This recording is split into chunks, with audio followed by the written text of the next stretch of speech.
한국 축구가 뒤집어졌습니다. 아시안컵 4강 요르단전 전남 있었던 선수들 간 다툼이 대대적으로 늘어났는데요. 이런 가운데 하극상 논란에 놓인 이강인 선수를 향한 비판 여론이 특히 뜨겁습니다. 그중엔 이강인의 병역 혜택을 취소해야 한다는 의견들도 있습니다. 앞서 2022년 아시안게임에서 이강인은 대표팀 소속으로 금메달을 획득 체육요원으로 편입됐고, 체육요원은 짧은 군사 훈련을 받고 본인이 잘하는 운동에 전념함으로써 군복무를 대체합니다. 국가대표로서 병역 혜택을 받은 만큼 대표팀 품위를 훼손시킨 상황에선 혜택을 박탈해야 한다는 것이죠. 실제로 가능할까요? 앞서 황선홍 감독이 이끄는 대한민국 아시안게임 축구 국가대표팀은 7일 오후 9시 한국 시간 중국 저장성에 위치한 황릉 스포츠센터 스타디움에서 열린 2022 황저우 아시안게임 남자 축구 결승전에서 일본에 2대1로 역전승했습니다. 이로써 한국은 2014 인천 아시안게임, 2018 자카르타 판례 방법으로서 박규현 등은 더 자유로워졌고, 군입대를 앞뒀던 와일드카드 박진서, 백승호, 서령욱 금메달 던 것과 같은 기쁨을 맞이했습니다. 김천 상무에서 군생활 중이던 조영욱 마찬가지입니다.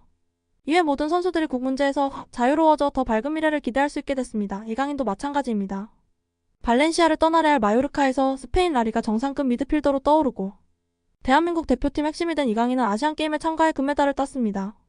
파리 생제르맹에 이적한 뒤 소통 문제로 인해 차출 협의가 원활히 이루어지지 않았는데 끝내 합의를 했고, 항저우로가 활약을 하며 금메달을 목에 걸었습니다. 병역 문제에서 자유로워진 이강인은 더 혼란하게 됐습니다. PS에도 기쁜 일입니다.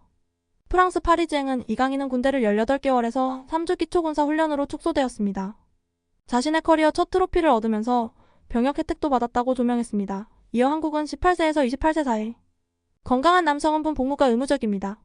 올림픽 메달, 아시안게임 우승 등은 제외가 됩니다. 아시안게임 금메달을 획득하면 사회봉사 544시간의 기초 군사훈련 3주를 받는다고 자세히 말했습니다. 이강인은 군면제가 되면서 압박을 받지 않아도 됩니다. PSG 대표팀에 완전히 집중할 수 있습니다. 이번 면제는 이강인이 발전하는 데 도움이 될 것이며 클럽과 국가를 위해 열심히 뛰며 한국 축구 발전을 위해 큰 영향을 미쳤으면 한다고 아시안게임 금메달을 이끈 황선홍 감독이 말했다고 덧붙였습니다. 한편 파리 생제르맹의 이강인에게 지난 2주는 지옥이었습니다. 게다가 자신에 대한 팬들의 비판이 상상을 초월할 정도로 무서웠습니다. 이강인이 아시안컵 4강전 전날 손흥민과 몸싸움을 벌인 게 화근이 됐습니다. 탁구를 자제하고 경기에 집중하라고 말한 대표팀 주장 손흥민에게 이강인은 거칠게 대들었습니다. 팬들의 분노가 점점 거세졌고, 이강인은 이를 의식한 나머지 지난 19일 런던에서 손흥민을 만나 용서를 구했습니다. 손흥민도 이강인을 용서해달라는 입장을 밝혔습니다. 이강인은 대면 사과했고 손흥민도 용서를 구했지만 팬들의 상처는 쉽게 아물 것 같지 않습니다. 이강인의 행동을 하극상으로 간주하는 팬들이 여전히 많습니다. 우리는 용서할 수 없다. 축구계에서 퇴출하라. 병역 혜택을 박탈하라. 국가대표로 영원히 뽑지 말자는 분노의 목소리가 존재합니다. 이강인은 어릴 때부터 신동으로 기대감을 높였습니다. 뛰어난 재능과 실력으로 팬들을 매료시켰습니다. 한국 축구 약점으로 꼽힌 테크니션의 부족을 해결할 제목으로 꼽혔습니다. 그는 10세 때인 2011년 스페인 발렌시아 유소년팀에 합류했습니다. 스페인은 독일, 잉글랜드럼 전 세계에서 온 축구 꿈나무들로 가득 차 있습니다. 다국적 축구 유망주들과 이강인은 어릴 때부터 치열하게 경쟁했습니다. 게다가 유럽에는 아프리카, 아시아 선수에 대한 인종차별이 여전합니다. 운동을 열심히 하는 것만으로는 부족했습니다. 이강인은 수없이 참아야 했습니다. 동시에 오기도 부려야 했으며 기싸움에서도 이겨야 했습니다. 그렇게 이강인은 인격형성기, 청소년기를 타지해서 자신을 잡아먹으려는 타인들과 싸우면서 보냈습니다. 이강인뿐 아니라 유럽에 진출한 아시아, 아프리카 선수들이 모두 그렇습니다. 이강인이 국민에게 큰 기쁨을 안긴 적도 많았습니다. 2019년 국제축구연맹 20세 이하 월드컵의 준우승을 이끌었고 골든볼도 수상했습니다. 아시아축구연맹이 뽑은 2019년 아시아 올해의 청소년 선수상도 받았습니다.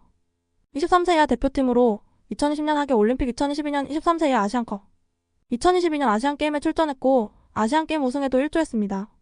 프랑스 최고 명문 클럽이며 세계 최고의 부자 구단 중 한 곳인 파리 생제르맹으로 가서 네이마르, 킬리안, 음바페와 함께하는 장면은 대한민국 축구팬들에게는 꿈 같았습니다. 그때마다 팬들은 환호했고 이강인에 대한 기대감도 더욱 커졌습니다. 이강인은 할 말을 거침없이 다 합니다. 거기에 이강인의 거침없는 행동이 대표팀 선배들에게 좋지 않게 보인 적도 많았습니다. 대표팀이 원팀이 되어야 할 시기에 쉬는 시간을 자유롭게 보내는 게 선배들 눈에는 못마땅했습니다. 이번 아시안컵 파동도 자유분방한 일련의 행동들에 대해 오랜 기간 쌓인 선배들의 말 못할 불만들이 한 번에 터졌다고 보는 게 맞습니다. 이강인은 상당 시간 자숙해야 합니다. 프랑스 리그에서 뛰는 자세뿐만 아니라 개인 생활도 극도로 조심해야 합니다. 국가대표 선발은 당분간 꿈도 꾸지 말아야 합니다. 오는 3월 21일 북중미 월드컵 아시아 예선 태국전 멤버에 뽑지 않은 게 대표팀과 이강인 모두에게 바람직할 것 같습니다. 사람은 누구나 실수하게 마련입니다. 실수를 인정하고 철저하게 자성하는 성장하는 게 중요합니다. 사람은 실수를 통해 배우고 시련을 통해 단단해집니다. 이강인도 인간으로서 선수로서 무배로 더 성숙해진다는 한국 축구에 큰 보탬과 큰 기쁨을 줄 선수임은 예나 지금이나 마찬가지입니다. 언젠가 이강인에게 세컨드 찬스를 주는 게 맞지 않을까요? 물론 이강인이 진심으로 반성하고 진정으로 달라진다는 전제하에 말입니다. 기대만큼 실망도 큰 팬심을 되돌리는 것은 오직 이강인 태도에 달렸습니다. 이 가운데 2023 카타르 아시안컵 대회 기간 중 토트넘 손흥민에게 일으킨 하극상으로 PSG 이강인이 100억 원에 달하는 금전적 손실을 보게 됐다는 외신 보도가 나왔습니다. 베트남 보일간지는 지난 21일 강에는 아직 없는 대한축구협회 공식 징계와 별도로 손흥민과의 싸움으로 이미지가 훼손되면서 무거운 경제적인 처벌을 받고 있다고 보도했습니다. 통신 치킨 게임 광고를 이행할 수 없게 된 이강인의 손해 금액을 연간 25억 원으로 계산했습니다. 한국에서 잘 알려진 회사만 연관된 게 아니라 다른 기업 관련액을 포함하며 손흥민과의 싸움으로 100억 원에 달하는 손해를 볼 수 있다고 덧붙였습니다. PSG 프랑스 1부 리그 생방송을 알리는 한국중계권과 포스터에서 이강인이 사라졌습니다. 아시안컵 준결승에서 탈락한 뒤 선수 이미지가 크게 훼손됐다는 증거라고 밝혔습니다. 아울러 금전적 문제는 광고주와 잘 협상하면 줄어들 수 있다. 한국에서 이강인의 명예는 사실상 거의 파괴돼 커리어 발전에 부정적인 영향을 미칠 것이라고 예상했습니다. 아울러 유럽 5대 리그에서 좋은 활약을 펼치는 한국인이 국내 홍보에서 제외된 것은 비슷한 사례를 찾아볼 수 없을 정도로 매우 나쁜 상황이라고 분석했습니다. 앞으로 이강인의 행보를 관심있게 지켜보며 더 나은 선수가 되기를 응원하겠습니다.